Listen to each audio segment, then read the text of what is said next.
pirating Nintendo games is totally valid and is okay, and anyone who says it isn't needs a change of perspective or just some education. Someone commented this on one of my videos, basically talking about piracy with Nintendo, and they said, morally wrong, it's not subjective, who you steal from does not change the fact that it was stolen.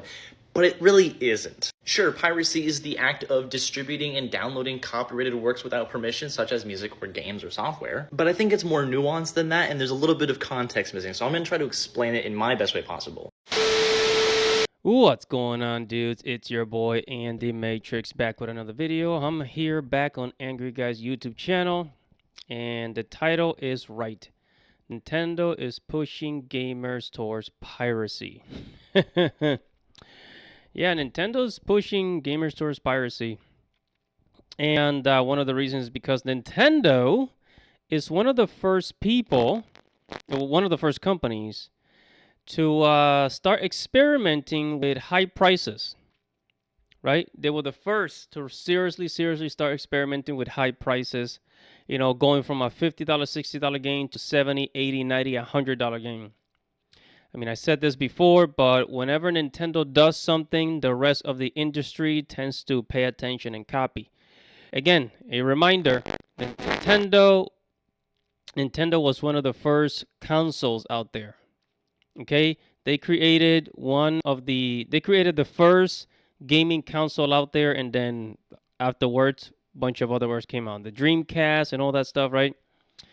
And so naturally, when Nintendo does something, you know, other companies like Sony PlayStation, Microsoft Xbox, you know, they start to take a look and say, like, should we start doing the same thing? Guys, it's your boy Andy Matrix. If you haven't heard of me, make sure to follow me on YouTube, Andy Matrix Gaming. I do gaming content. I talk about anime and Japanese culture on my channel. If you're interested in that, thank you very much. Click the link in the description. And also, Angry Guy is uploading his videos to Rumble because YouTube has become the censor station. So thank you very much for that, guys. Go ahead and follow Angry Guy on Rumble. Click the link in the description. You know, there's more freedom on Rumble. I've been thinking about uploading my videos over there too, but but then YouTube came and blocked that because they don't want you uploading to Rumble. Why would they? They will lose the competition. And finally, guys, don't let anybody tell you that you own nothing and be happy. Invest into crypto. Check out Angry Guy's Crypto Academy, where you can learn how to buy, sell, day trade crypto, make a profit off of cryptocurrency. Angry Guy will show you what type of cryptocurrencies to buy. Check out Crypto Academy. Click the link in the description to learn all that. And let's go ahead and get started. Every day it seems that the video game industry hates gamers more and more and more and more. Right? Imagine trying to serve a group of people that you obviously hate. I mean, we've recently seen how Nintendo responded to the backlash of the Nintendo Switch 2, the game key card, the breaking of the game, the banning of the system, the old digital future. Nintendo was pretty much like, no, screw you. You're gonna go and buy it. We don't care, right? And I seriously hope that gamers start responding with their wallets. So stop buying anything Nintendo. I would go as far as to say, don't even go to Nintendo World, Nintendo Land, right? Don't even go there because much like Disney, that's gonna be a big cash cow for them. So if you really wanna hit Nintendo where it hurts, don't go to their new theme park that came out. The one in Osaka and there's one opening up in Orlando, Florida. I was thinking of checking it out, but honestly, I can live without it. That's just me. I can live without it. No, but seriously, guys, every day just seems like, the people who own the gaming industry, they hate you, and it shows. It really shows. And one of the main problems is that gamers are not the ones running video game companies. Think about that. Gamers are not running video game companies. It's just investors, stakeholders, right? Probably, the Wall Street type of people. They're the ones running the video game industry. And, these types of people, they don't really care about the consumer. They just care about their return on investment, which is really bad, because if you're trying to run a successful company, you have to focus on creating a good product. If you don't create a good product, the people are not going to stick around. They're going to go elsewhere, and that's exactly what's happening. You know, and that's what happened with Apple after Steve Jobs passed away. Apple has been suffering. Their innovation is a joke now, just creating the same iPhone, just trying to make it look different, but it's really failing. With the gaming industry, you know, it's the same. You know, they don't really go up to gamers and ask them, "Hey, what do you think about this? You think people will like this?" No, it's more like, "Oh, this is what we want to do to make more money, right? This is what we want to do, and we want to create this microtransaction type of game so that we'll always have cash flow in. Do you think gamers will like that?" Oh, actually, no, never mind. No, we don't want to hear it. So as a result, they're pushing gamers to piracy. They're pushing us to piracy. And they can't get mad and get all pissy, you know, when we keep our money in our pockets and give them the middle finger. However, today we got internet education, you know, another YouTube channel. They're going to go deeper into this. So check this out. Are you ready, kids? Aye, aye, Captain! I can't hear you! Aye, aye, Captain! Oh! More and more studios are looking at releasing base games for $80. Not special editions, not bundles, just the standard version of a game for nearly $100. Gaming is $80 now. That's just the world we live in. Stop complaining. What are you, poor? The Outer Worlds 2 will be available in 2 editions. Standard edition for $79 and a premium edition for $99.99. Genuinely starting to get worried about what this means for the long tail of this hobby. I'm sick of BS. I'm sick of DRM. I'm sick of paying for a game and not even actually owning it.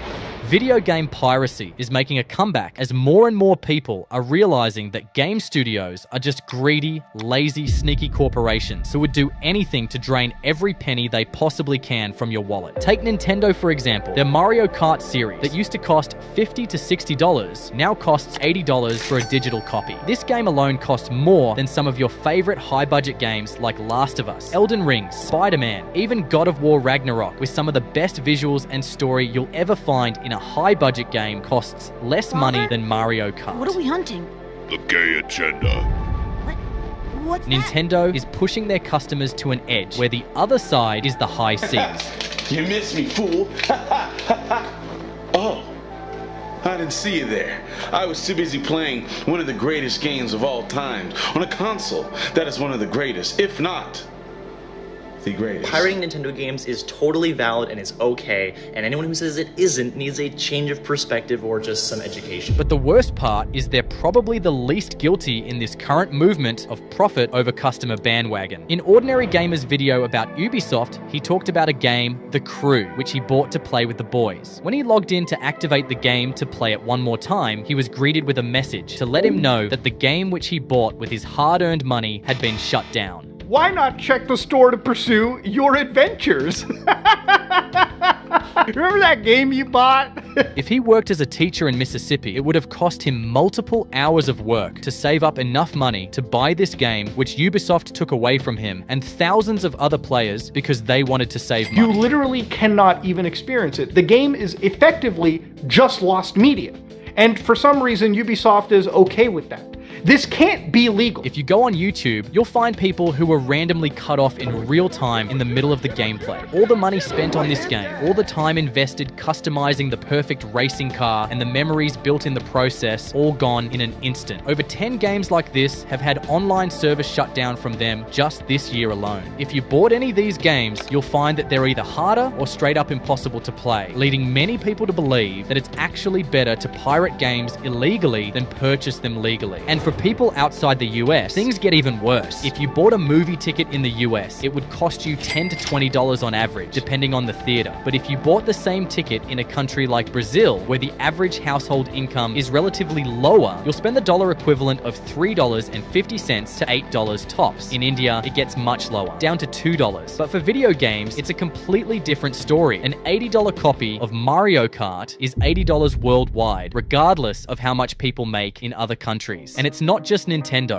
Other video games do this as well. In my research, I found a post of a user from Thailand who expressed that game prices in their country have stayed at the same rate with the US since 2017, despite their people earning 90% less than them. In India, game prices when adjusted for the average Indian household is still relatively higher than many gamers can afford. These problems have created a moral dilemma for many people to justify piracy. India में games बहुत ज़्यादा expensive है as compare to the west. यहाँ बहुत से adults भी हैं जो कि गेमर्स हैं एंड अर्न भी करते हैं, बट उनके भी अपने काफी सारे एक्सपेंसेस होते हैं जिन्हें कॉम्प्रोमाइज करके वो वीडियो गेम पे खर्च नहीं कर सकते। इसी कारण से गेमिंग को एंजॉय करने के लिए उन्हें पायरेटेड गेम्स ट्राई करने पड़ते हैं। Especially when you consider the fact that most games today are just cash cows for studios to milk more revenue from their players while offering little value in return. The FIFA released every year is the exact same with a new word slapped on it. The Black Ops released every year is the exact same with another new word slapped on it. And the NBA games that release every year are literally the exact same with a new price slapped on it. Companies have realized that if they just slap a new marketing slang on a game, they could sell it over and over again, which should never have been in the first place. If you played a game like San Andreas back in the good days of gaming, it was simple. You could own it, you could share it, and most importantly, it did not require you to spend any extra money to enjoy the full experience of the game. Today, with video games, everything is a transaction. We can do that. We can do whatever we want. So, on that, hypothetically, does that mean we could, I don't know, charge $1,000? The real money in video games is not from people buying games at this point, but rather from the macro transactions within those games, costing some players to spend hundreds or even thousands of dollars to be able to fully enjoy the experience. Look at Star Wars, for example. To get this game at launch, like everybody else, it would have cost you $70. But here's where it gets interesting. If you wanted to play it just 3 days earlier, you would have had to pay almost double the original price for the exact same game. You basically pay almost twice the price of the game, and you get to play 3 days ahead of time. It's pretty clear where the priority for these studios are today, and it does not seem like it's getting any better anytime soon. If you were among the few people that wanted to play the new Assassin's Creed on release day, it would have cost you 85% more than you normally would have paid if you just waited for an extra 3 days. That is extraordinarily anti-consumer. Like, increasing the amount of money just to play the game when it fucking releases is absurd. The excessive monetization of video games to the point where people are going in debt for studios, combined with the constant inflation of game prices, ignited the fire for piracy all over again. Coupled with the fact that many studios simply do not care about the quality of their games anymore and would rather release an unfinished game as long as it makes a quick buck than spend extra resources perfecting a game for your satisfaction. You can see why people are upset. Oh my god, bro. Is this game worth it? Does that answer your question? This is clearly not a finished game. Yes! Come on! For these reasons, people are choosing piracy, illegal sites that let you download, own, and play games for free without limitation. And game studios are not taking it lightly. That's why whatever you do on the internet, don't be an idiot. Use a secure VPN. Yeah, that's right. That is right. Everything is changing, and honestly, not for the better. Seriously, if you look around, look at the gaming industry, things are not changing for the better. So the best way to do this, to save the gaming industry, is just with indie gaming. Independent publisher, have indie gamers like publish directly to the consumer, bypass the big three, Nintendo, PlayStation, Xbox, go directly to the consumer, either selling through their website or selling on Steam or Epic Games, one of those two. And guys, as we're going into the digital future, you're going to want to invest into cryptocurrency. Check out Angry Guy's Crypto Academy, where you can learn how to buy, sell, and day trade cryptocurrency, make a profit off of crypto before it becomes, way too expensive. All right, so with Angry Guy, he'll teach you which currencies to buy. Personally, I buy Cardano and XRP. I think those are good choices, and I think those are going to balloon in the future.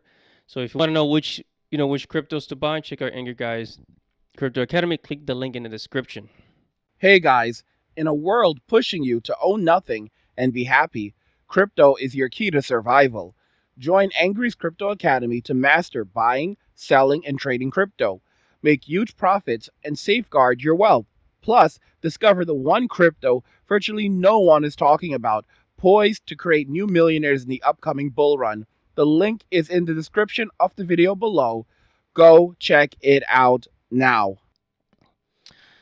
All right, so video game piracy has existed, I'm going to say, since the 2000s.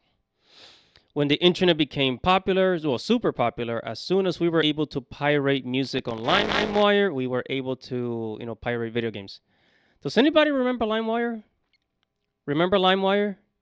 That website where you could go and download music.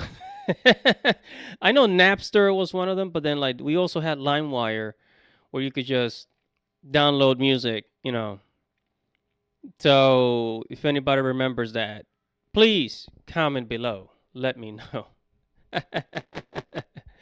Oh, the 2000s, man. What a great time. What a great time. I'm not gonna lie, man. I do miss the 2000s. Things back then were more. They were more pure. Is that the word I'm looking for? More pure, much better, much more. Anyways, I'm getting out of focus here, but despite piracy, people still buy video games. Yeah, it's true. Despite of the fact that people were pirating video games, people still went out and bought video games. I know, it's crazy. And this is one of the reasons why I think, this really shuts down people who attack PC gaming. Like, oh, PC gamers, you guys pirate a lot of stuff. Don't you know that Pal World sold 5 million, 10 million copies on Steam? More than half of the sales of Pal World came from Steam. You know that, right? But if you tell that to these people, it's they don't believe you. Right? They don't really believe you. But that's how it is. Yeah, people pirate stuff. But when they really like something, they actually go out and buy it. I know, right? Yeah, but corporate gaming is not trying to put video games behind a permanent paywall. Right? A permanent paywall, not only to control gaming, but also to be able to gatekeep it. Because think about it. Let's say Netflix, for example. Right? Netflix, they do sell some of their shows on DVDs, but most of their Netflix originals, they don't really sell them on DVDs, last time I checked. Right? Or at least not anymore. Right? Because who the heck is buying DVDs nowadays? So it's put behind a paywall, and there's no way for you to download, let's say, Stranger Things onto your computer and give a copy to somebody else. It's permanently behind a paywall. If you want to keep watching Stranger Things, you're going to have to stay subscribed to Netflix. And it's not available anywhere else. Right? Exclusivity, in other words. Right, and that's what they're trying to do. That we got the Xbox Game Pass. PlayStation is also pushing for PlayStation Plus. Nintendo, I'm surprised they haven't come up with a subscription service yet. I'm surprised, but I'm sure they'll come up with something. Anyways, let's go back to internet education. Let them finish.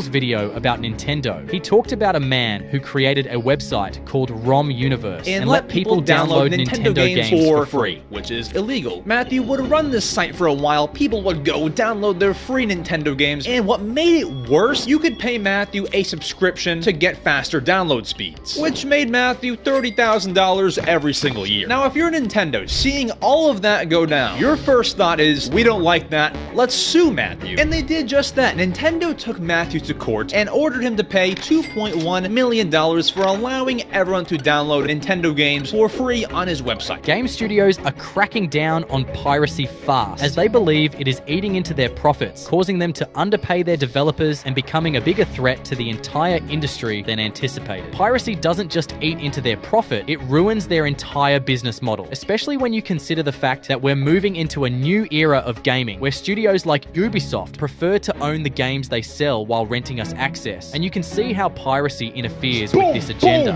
Boom, boom, boom, boom! All of them talking about the fact that, yes, They are reaffirming this, that we do not own our games. If piracy gives players full access to game files, studios aren't just losing money, they're also losing something even more valuable: data. Data that is key to shaping more addictive and engaging games, and in this attention economy, data is king. It tells studios what to change in their games to make it more enjoyable. It tells the studios the social and psychological habits of their players. There is so much data companies collect during a gameplay that have raised a few concerns over the years, but without it, they lose the insights that fuel their creative decisions. And without good creative decision, it turns back and bites them twice. As it is, game studios are already losing millions per year and can't afford to lose more to piracy. In 2024 alone, Ubisoft reported an operating loss of over $177 million, Blizzard over $1.6 billion, and EA Games over $6 billion in stock valuation. But that does not mean studios are dying. In fact, what they lose to bad games, they always almost make back in ridiculous charges, inflated game prices, and microtransactions. Hence we see the socially accepted way of behaving in your game should be paid. Microtransaction trend isn't going anywhere, as Electronic Arts brought in $5.6 billion